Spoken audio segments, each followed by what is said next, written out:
Hi, hello and welcome back to my channel, and if you're new here then hi, my name's Zoe. Please subscribe, it'd be amazing if you can join my family. I post on Mondays, I post on Wednesdays, Saturdays and Sundays. This video was intended for Saturday, but I've got something else in mind that I'm hoping to put out on Saturday, so I thought I'd put this out today so you still don't miss a true crime video. And don't forget, on Sunday it's Serial Killer Sunday, so I will have a new case on Sunday as well.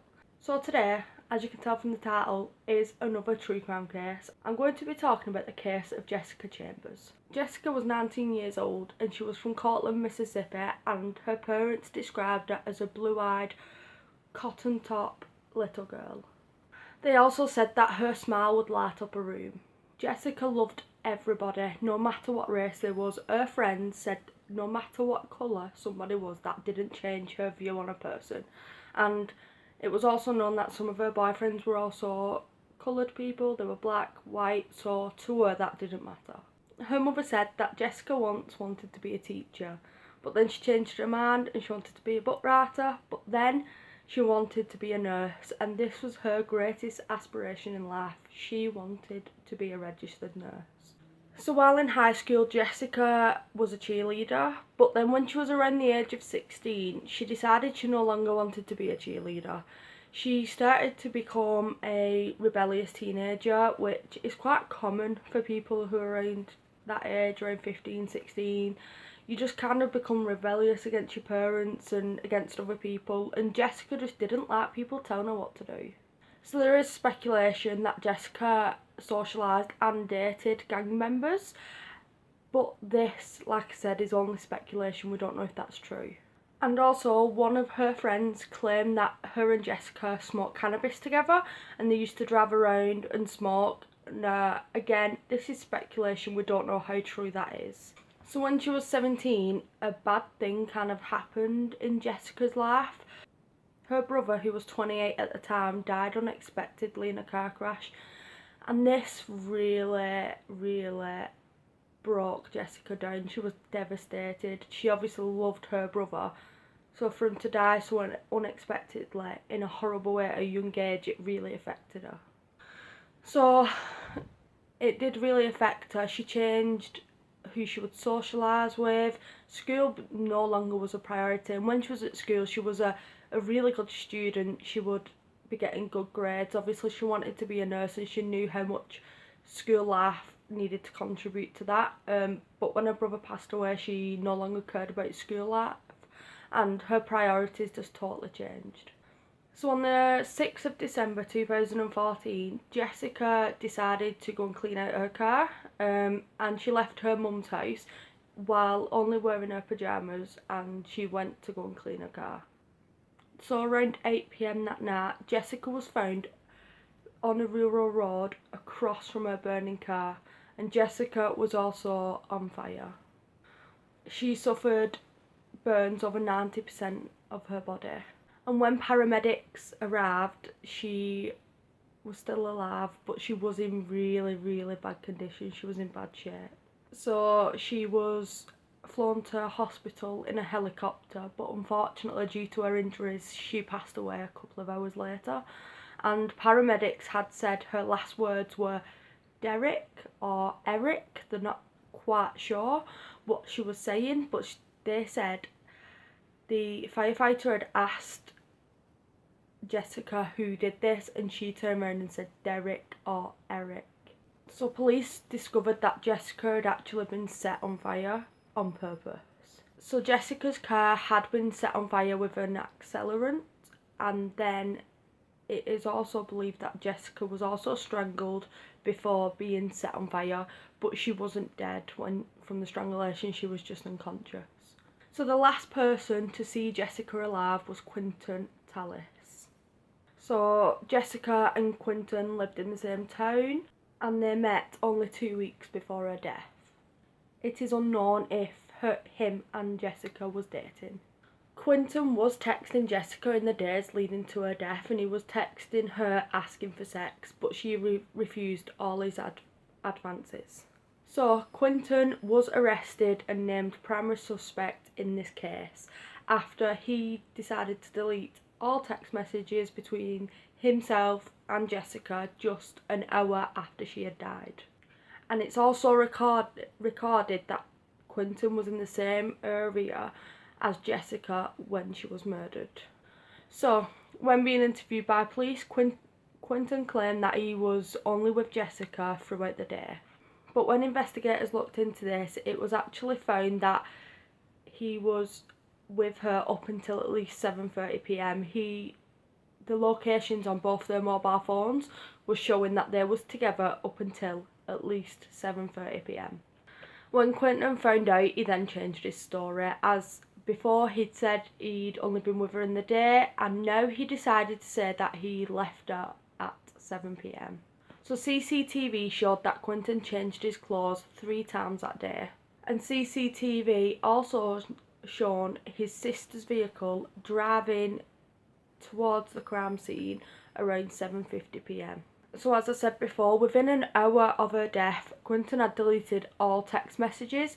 He had also not texted her at all, considering that right up until this point they had been texting constantly.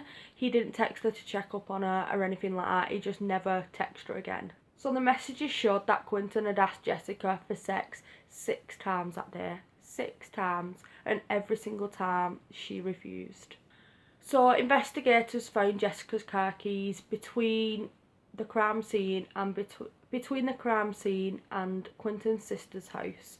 And when they found these car keys, they tested for DNA, and they found Quentin's DNA on these car keys. So in February 2016, Quentin was indicted on a capital murder charge for the murder of Jessica.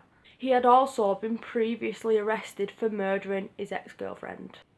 He had been caught using his ex-girlfriend's credit cards after she died as well, but I'm not too sure if there is a fraud case open for that at the moment.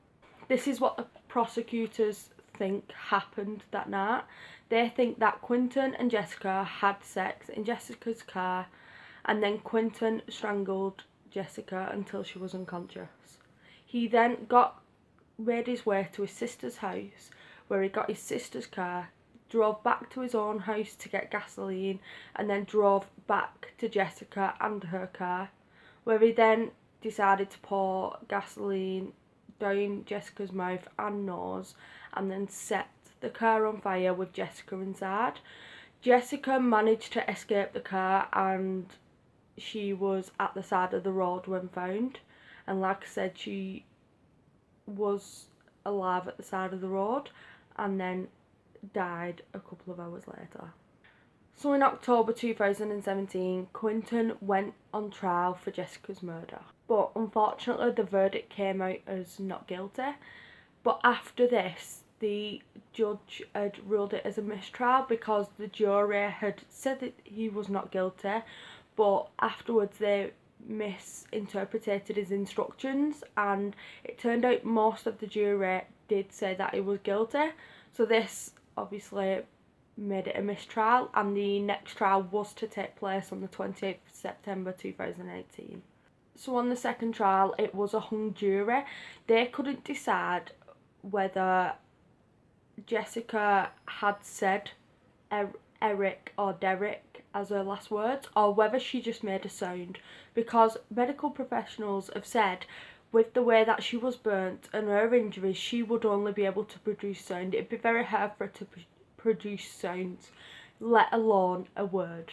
So there is a lot of conflict with this, and the main question at the moment is, did Jessica say somebody's name, or did the firefighters get it wrong? What is the situation? And of course, we'll never know for 100%. Jessica's not here to tell her side of the story, so we'll not know. At the moment, there hasn't been another trial date set, so that's just a waiting game. Even though there's not a trial date set at the moment, Quentin is believed to be going on trial for the murder of his ex-girlfriend.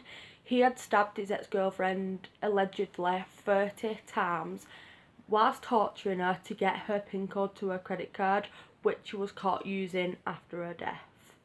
And then it's also believed that he will go on trial for the fraud of using her bank card, and I believe at the moment he is currently in prison for a burglary charge, and it is thought that he is going to go on trial for an unrelated charge of possession of a dangerous substance with intent to distribute.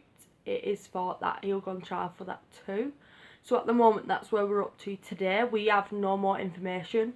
I'm hoping more information comes out soon so I can update this video, because Jessica needs justice. Such a horrible way to die, and she just got left to die like that and no one cared.